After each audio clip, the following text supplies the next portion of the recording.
మీరందరూ మా మనవడు చల్లగా ఉండాలని ఆశీర్వదించాలి. మరి నాకు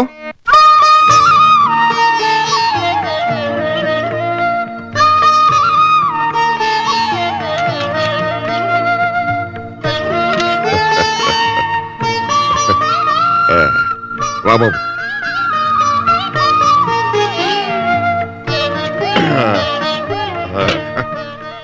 మీ అమ్మ ఎలా ఉంది బాబు? బాగుంది.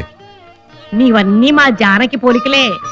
నా నగలన్నీ వేసి నీకు ఫోటో తీస్తే అచ్చం మా అమ్మాయిలా ఉంటావు.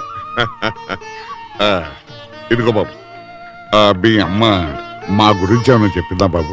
ఓ చెప్పింది. ఆ, అమ్మమ్మని మిమ్మల్ని బొట్లో వేయడానికి రక్త సంబంధం పోస్టర్ అంటించమని చెప్పింది. అంటే ఆ పోస్టరు నేనే అంటించా. ఆరిపిడుగా